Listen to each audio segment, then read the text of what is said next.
Hi, I'm Mike. Today we're going to be repairing the pulley nut on your GE washer model. You may need to make this repair if you're missing the bolt or if it's become too rusted. For this repair, you'll need a pair of channel locks, a pair of pliers, a 1/4-inch nut driver, a pair of needle nose pliers, 2 putty knives, a flathead screwdriver, a 5/16 nut driver, a hammer, a 3/4-inch wrench, and a spanner wrench. Before doing any repairs, completely disconnect your appliance from its power source. To begin our repair, we're going to disconnect the main water supply from the washer.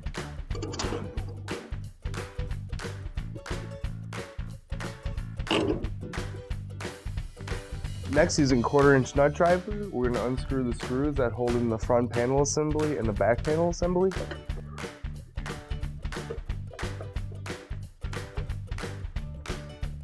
Next, we're going to lift up on the front panel assembly and just slide it to the left, and we're going to pop it out just like that. And next, we're going to disconnect any wires to the main control board.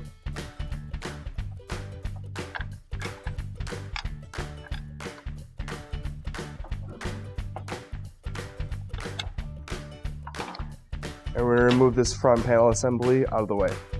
Next, we're going to remove the front panel of the washer. Using 2 putty knives, we're just going to lock into the locks. We're going to pop that front panel out. And we're just going to lift up and remove that front panel. After that front panel has been removed, next we're going to undo the screws that is holding the top of the washer to the frame of the washer.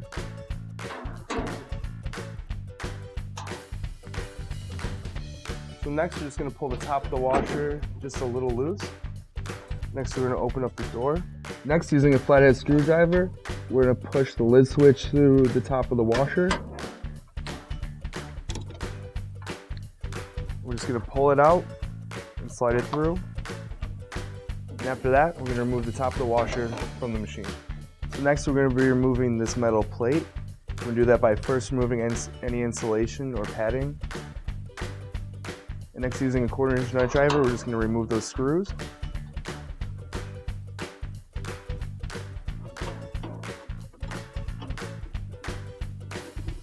So next, we're going to remove these white end caps. We're just going to slide those out with our hands. So next, we're just going to remove the back. We're just going to slide it to the side. Next, using a pair of needle nose pliers, we're going to remove the water level switch hose. We're just going to slide that hose through. And we're going to remove this back metal plate. Just place it to the side as well. So next we're going to disconnect the hose from the outside of the tub. Next, using a pair of pliers, we're going to loosen up on this clamp right here to get the drainage hose off of the drain pipe.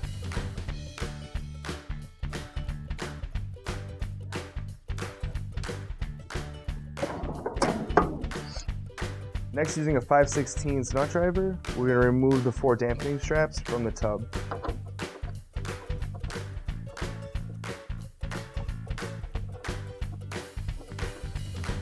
Next, we're going to remove the top cover of the tub. So just gently using your hands, we're just going to lift up on this clip and pull up. We'll do that all around the tub.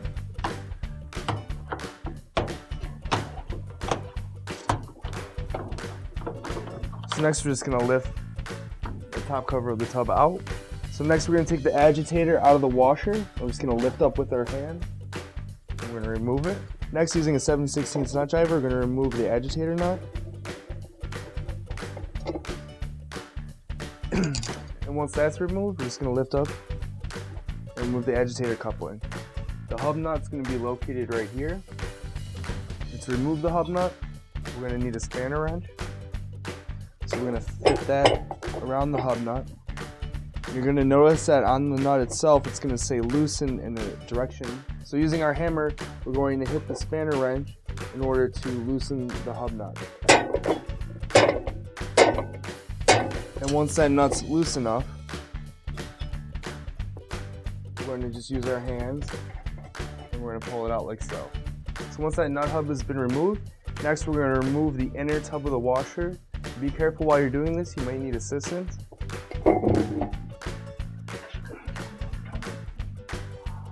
Next, we're going to remove the split tub bearing. Using a flathead screwdriver, we're just going to press into this cut, which will loosen it up for us, and then we're just going to slide it off. The hub washer is going to be located right here. And using our hands, we're just going to remove it. So next we're going to remove the support rods from the tub. We're going to do that by using a hammer, and we're just going to pop them out by lifting up the tub and pressing down on the hammer.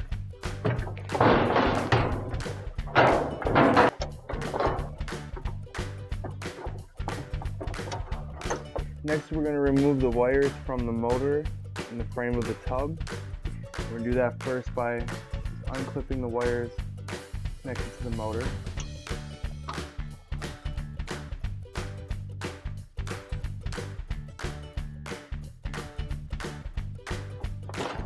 So once all the wires have been removed, next we're going to remove the two front suspension rods.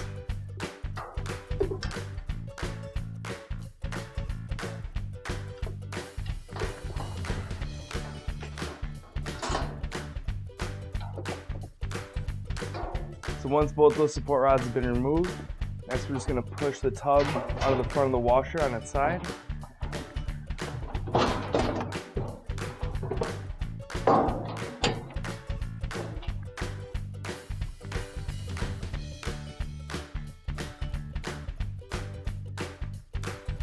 I'm going to lay it upside down just like that. So the pulley nut's going to be located right here. I'm going to take off the pulley nut. We're going to slide a hammer into the wheel. This way it won't move while we're trying to remove the nut. We're going to take a 3/4 wrench. We're just going to loosen the bolt. And once the bolt's loosened, we're just going to take it off with our hands. Next, grab your new OEM replacement pulley nut. If you don't have one of these nuts already, you can find one on one of our online stores. So next we're going to take our pulley nut and put it on the drive shaft.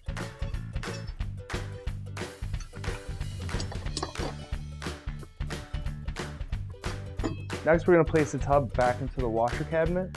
We're going to do that by making sure that the counterweight is in front. And we're just going to lift up and place it in carefully.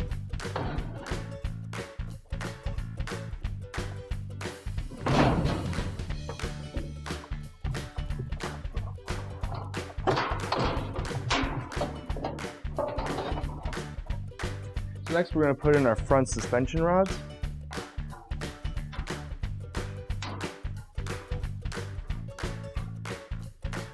So next we're going to connect the front suspension rods to the tub. So next we're going to connect the rear suspension rods to the tub the same way we connected the front ones.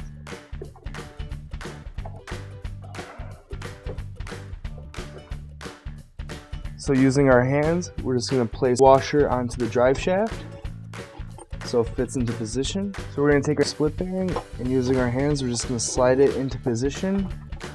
We're going to press down tight, this way we know that it's going to be set in position.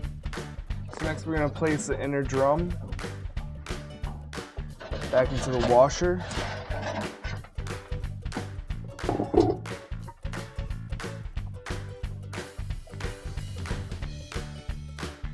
And next we're going to replace our hub nut. We're just going to spin that into position with our hands.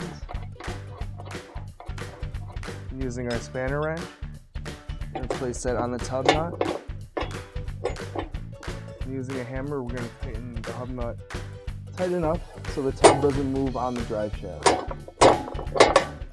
And once you notice that the hub nut is tight enough and secure, next we're going to replace our agitator coupling. We're going to replace the agitator nut. So next we're going to replace our tub cover. We're just going to make sure that all the clips align with the outside of the tub. So it may take a little bit to get it into position.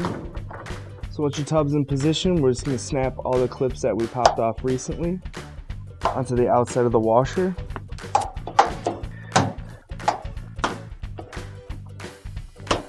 When you think that all the clips on the tub cover are connected, I would just take your hand and make sure that none of the clips are unconnected.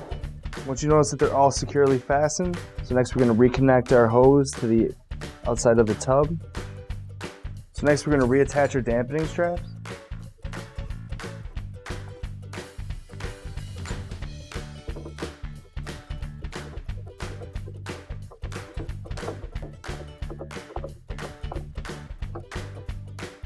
So next we're going to replace this back assembly.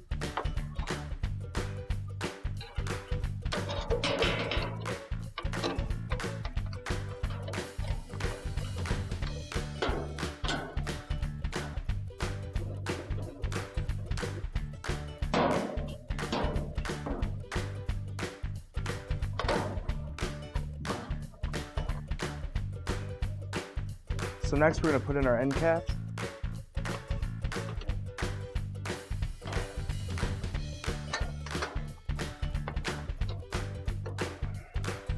So next we're going to connect our pressure switch hose to the pressure switch.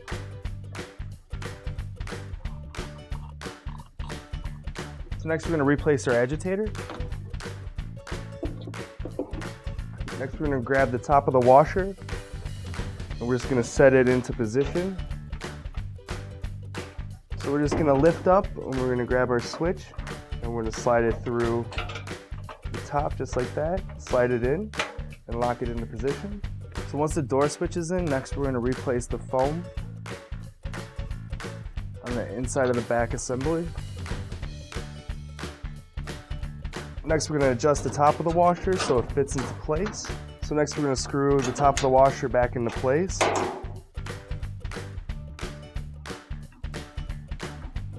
Pliers, I'm going to tighten up on the drain hose clip. And with our hand, we're just going to slide the drain hose into position. And next is make sure that it's locked onto the drain pipe tightly, this way no water will leak out. Next we're going to reconnect all the wires to the motor and the motor frame assembly.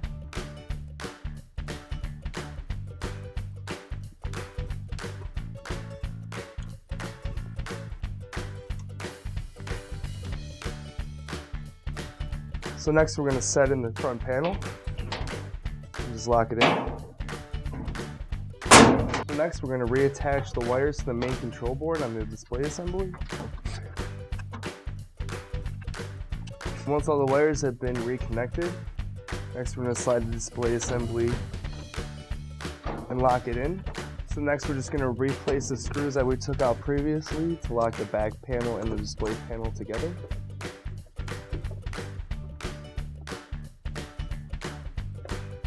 So next we're going to connect our water inlet hoses.